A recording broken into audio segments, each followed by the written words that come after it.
Hi, and welcome to the Lab4 assignment of EE542 Internet and Cloud Computing for fall 2018. This lab is regarding network bandwidth measurement. It's a team project, and the team members are mentioned below. The objective of this assignment is to check the network performance by creating two nodes on DataLab and compare them using TCP and UDP protocols, and then also conclude a few results and deduce some conclusions with it. And also, the answers for all the questions in the assignment are provided at the end of the presentation. There are three parts in this lab. The first one is to measure the bandwidth delay product. The second one is using Gigabit Links to measure the metrics. And then the last portion would be a secure copy and how it varies in different environments.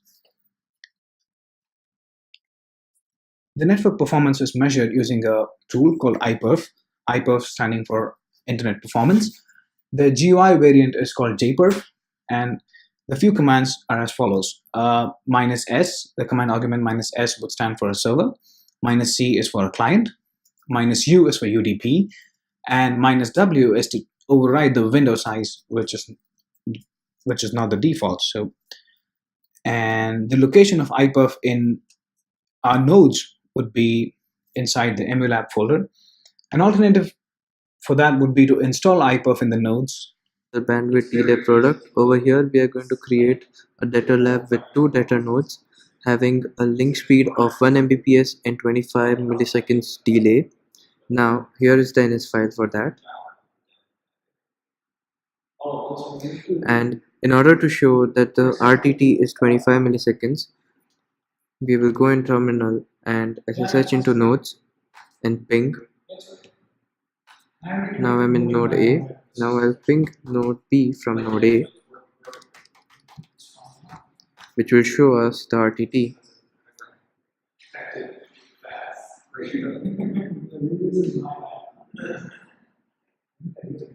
Now as it shows, the RTT is 26.8, which is approximately 25 milliseconds. The second thing which we have to do over here is use iperf tool in order to measure the throughput, and in UDP we are going to measure the maximum bandwidth. Now what iperf does is, iperf is a tool which is used to measure network performance. So iperf is already been downloaded on our system.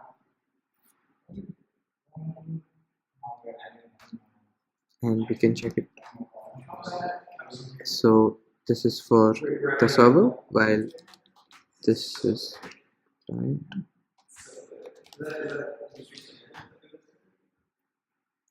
As it shows, the default TCP window size is 85 kilobytes.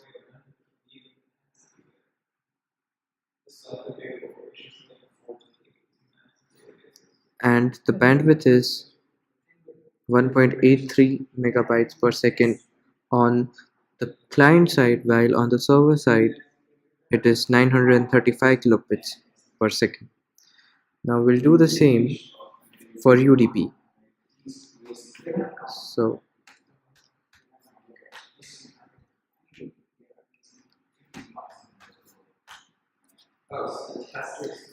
and the UDP buffer size is 208 kilobytes as default.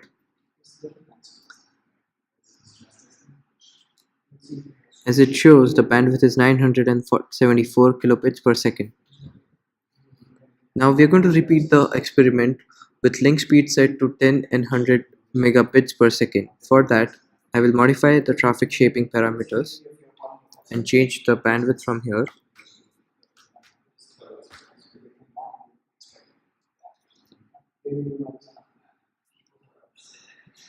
Now as it shows in details, the bandwidth has changed to 10 megabits as shown over here.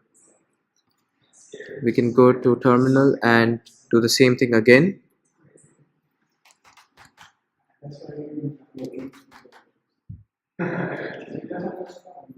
Go in nodes and use the iperf.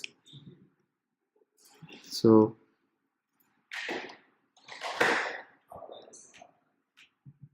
this would be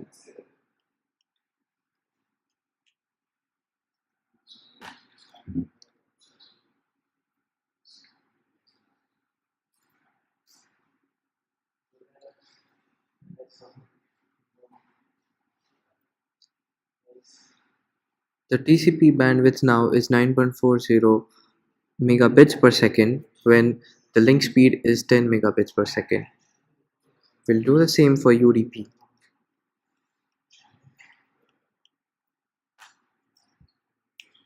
The part I will iperf.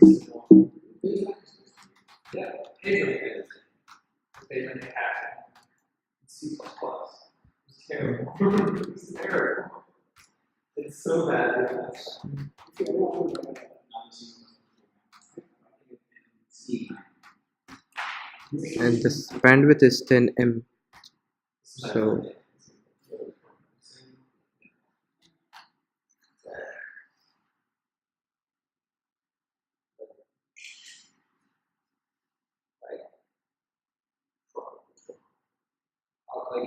as it shows, the bandwidth is 9.74 megabits per second for 10 megabits link in UDP. Now we will try for 100 megabits link between node A and node B. I'll modify the traffic shaping parameters from here. Execute.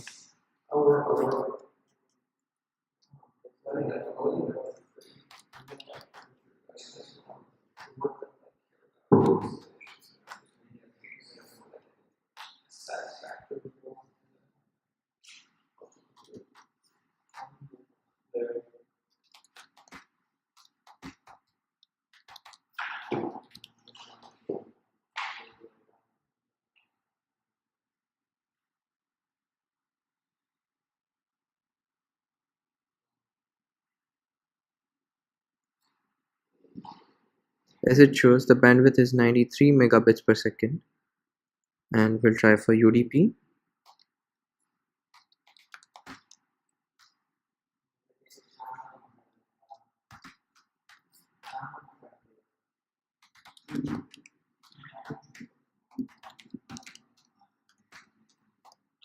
And the bandwidth is now 100 M.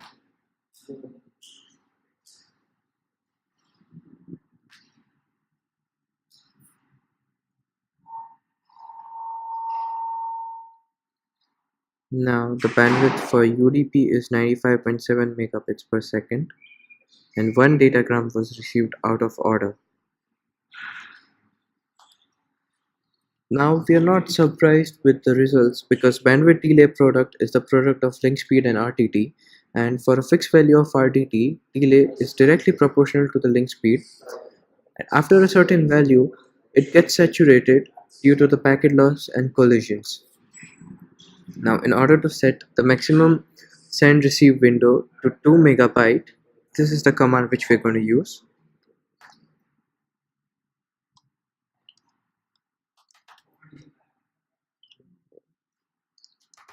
System call.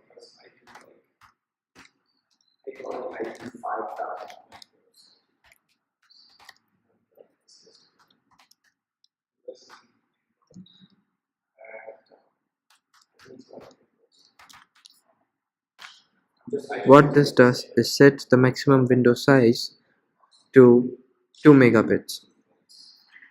2 megabytes.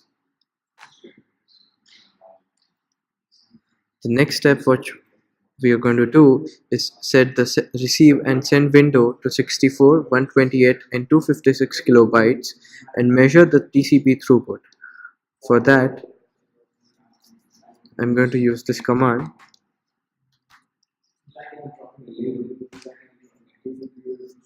For 64, it would be 65536.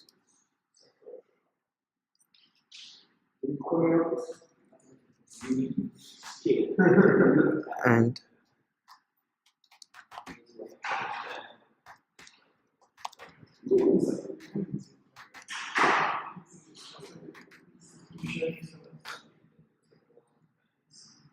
as it shows, the TCP window size requested is 64 kilobyte.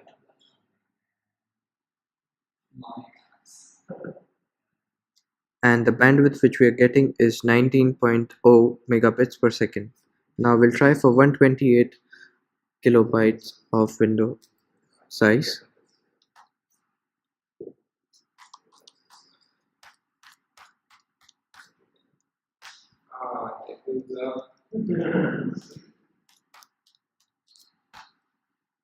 As requested, it is 128 kilobytes.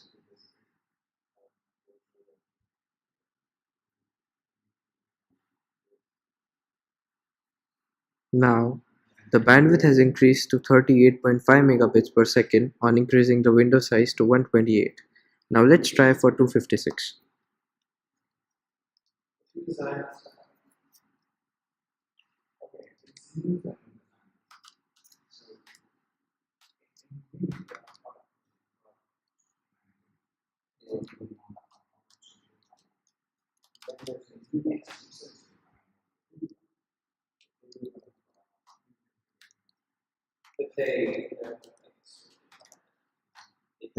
As shown, the requested window size is 256 kilobytes.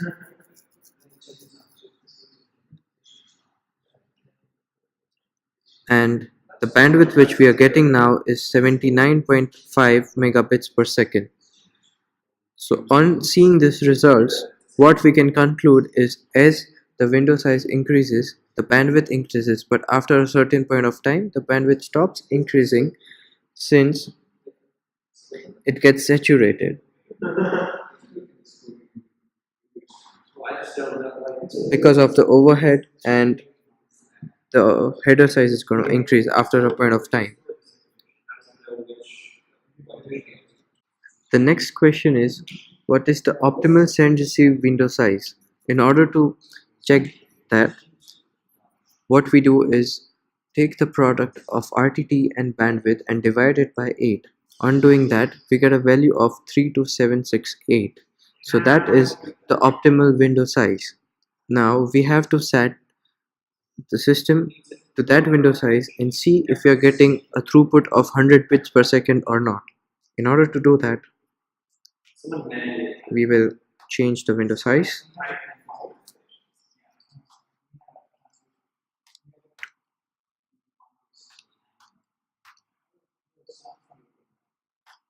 And see what happens.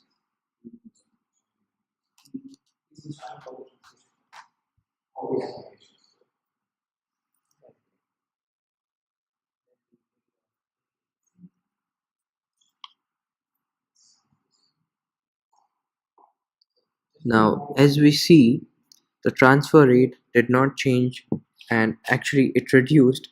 This is because after a point of time, the headers increase and thus the overhead will increase as well, which reduces the transfer rate and hence the throughput.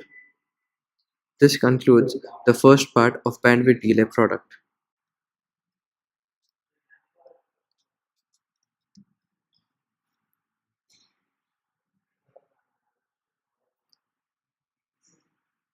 Let's go towards studying the gigabit links. Node A and node B are connected through a 1 gigabit link where the delay has been set to 0 milliseconds. Let's SSH into these nodes. Both the nodes have been SSH'd. Let us ping into from node A to node B.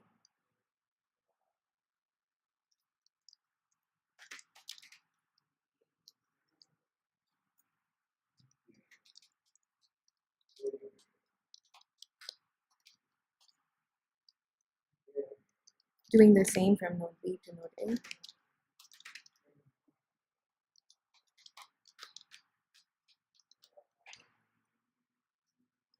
Noticing here that the average RTT time is 0.124 milliseconds and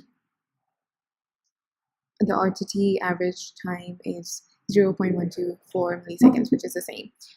Now to calculate the bandwidth delay product, which is an expression, the bandwidth is going to be 1 gigabits and the delay is going to be the average RTT, which is going to be 0.124 milliseconds, and therefore the bandwidth delay product comes to 1 to 4 kbits. Let us measure Let us measure the bandwidth in the UDP mode.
Here we see the bandwidth is 812 MB per second, which is good for a UDP transfer.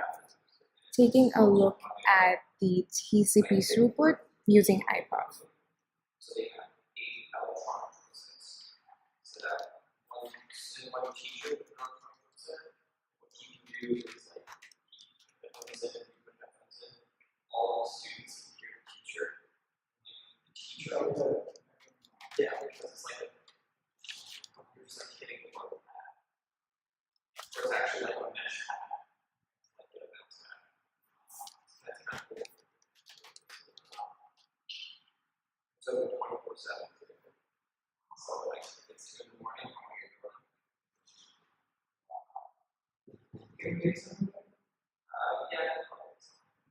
Using the TCP, we get a throughput of 942 Mbits per second, which is good for a 1 gigabit link.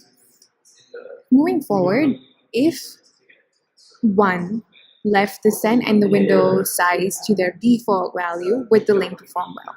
So let us take a look at the UDP. UDP has a default value of 208 KB, and we get a decent enough bandwidth, which is 812 MB per second. If you take a look at TCP, we get a bandwidth of 924 Mbits per second, where the default for the server side is 85.3 KB, and for the client side, it's 85 KB. So, in conclusion, we can say that yes, the link performs well. Moving forward, since we can't scale the delay, if there is a window mismatch, it doesn't make sense to do that. Taking a look at this, again, we're gonna set the window size to 32 kbit, and on the client side, we're gonna send the VC window to 16 kbit.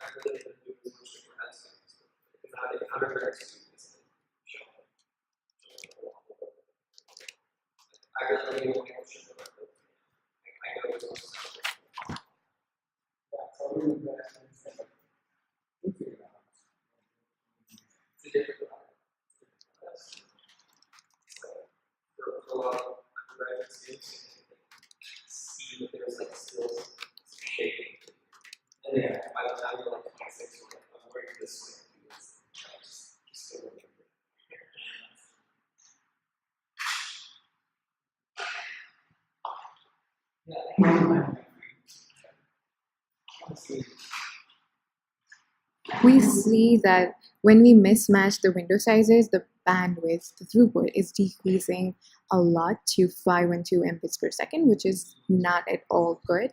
So we can say that it doesn't make sense to do this. Moving forward, if the window size is set to a very small value, what would the throughput be?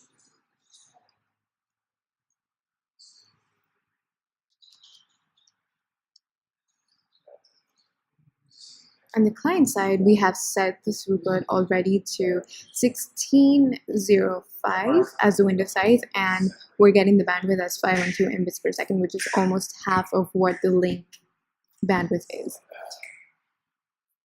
So we can say that the throughput decreases. Moving forward, if the window size is small, there are headers, and these headers are going to create more overheads, which brings down the bandwidth and hence the throughput. Now, would a person be happy with the 1 GB DSL connection, knowing that one can only control receive window size? The answer to this question is yes.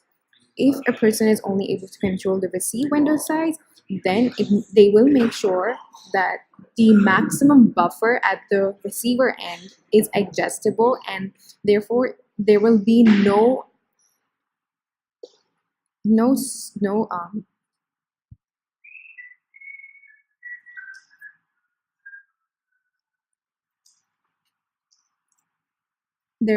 problem in receiving the packets, because the packets will be received always. They won't have to wait for the sender to send them, and therefore it is good that the receiving window size is on the control of a person. Section of the laboratory assignment. This is the check or the metric performance measurement for secure copy. Secure copy is a way to send files from one server to another in a very secure manner. To do this, we first set up an experiment with 100 megabyte bandwidth link and set the delay to a non-zero value so that data assigns a delay node. And then after that, we would go back and set the delay back to 0 and try RTT. The initial RTT would be 0.5 milliseconds. We see that we are setting up the delay and the link with the respective parameters. And the bandwidth delay product theoretically would be computed as 16 kilobytes. And the next one, for the next step, we use a few commands to set up the project, to set up the files that we need to measure the bandwidth or the throughput of the SAP. Let us go over the commands before we run them on the terminal. The first command is to make extra file system. So it's found inside the MLab folder called mkextrafs.pl, which would create a new mount file, like a mount file system for us. And then we have to own the file as a user because it's created somewhere, and then to access it for SCP, we would have to change the ownership. So we use chown function, and $user is who am I, and that means the current user, and it would be mounted on local. Once we change the folder and we do a dd, so dd is define data, and then if is the input file and off is the output file. So we use a random bits in the data.bin, and then each block size would be 1 mega, and then count would be 200. So 200 megabytes file would be created inside inside mount local. Now SEP would copy the data.bin to the user at node B. Let us go over the steps that we explained in the previous section.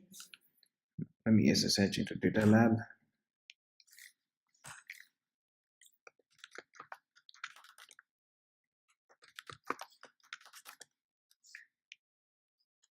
Node B, then go to node A. Let us create the file system, the mounts which are needed in here. So it would be sudo user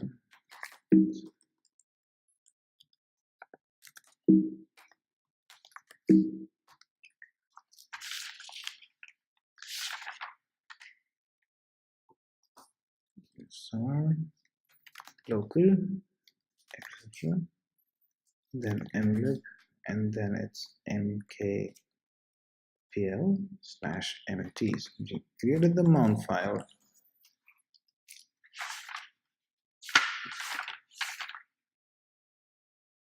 And once we're done with that command, we would go into the mount file and create a new data file, which would be if /dev u random, like random data stream. Output would be data.bin, and block size is 1 mega. And finally, the count, the number of blocks that we need is 200.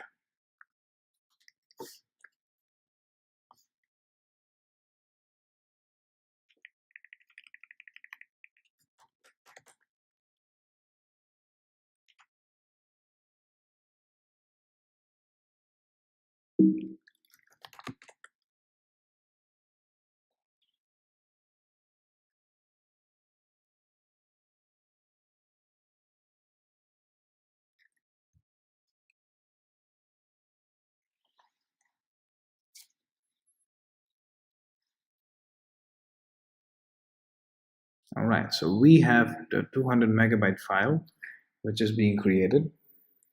Now, the goal is to send this file to node A, but before that, we need to own the file.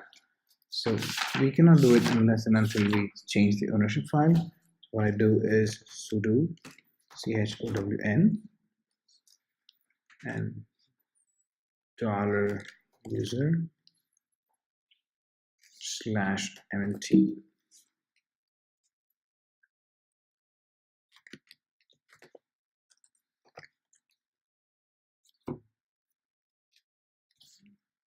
Well, user local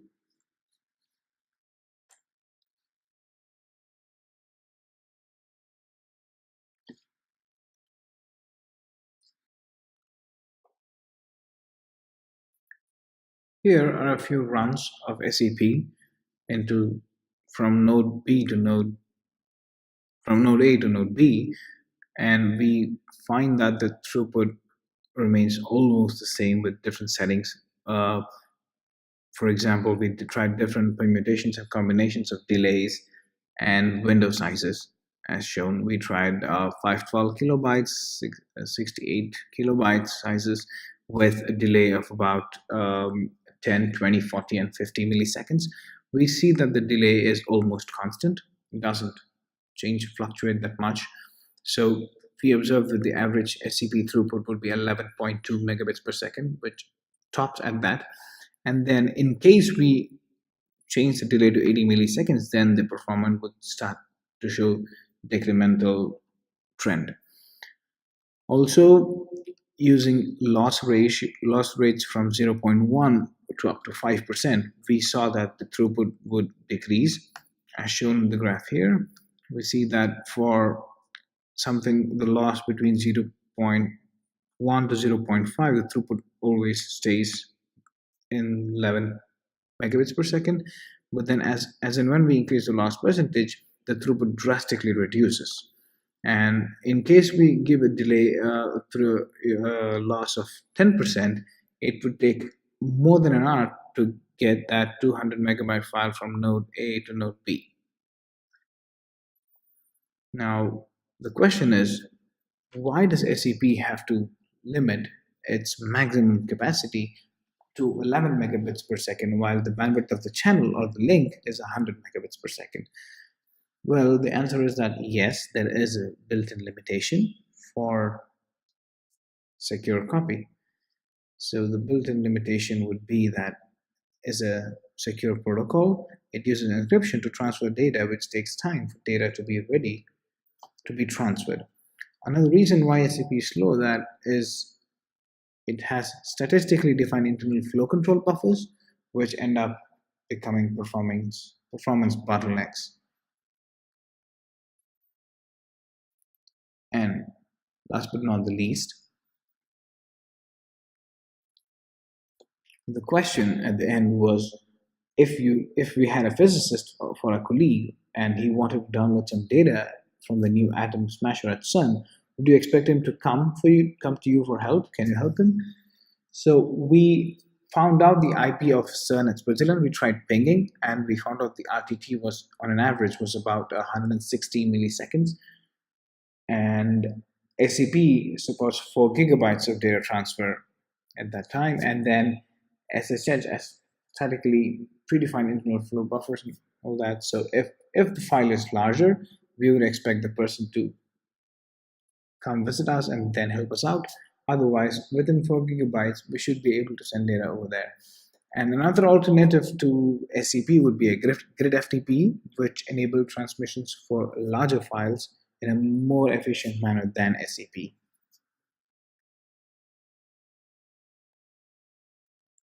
At last, this is the NS file that we've used for the project. This line specifies the link, and this line specifies the LAN, which are used for various experimentations. Again, thank you for watching the video. Please let us know if you like it.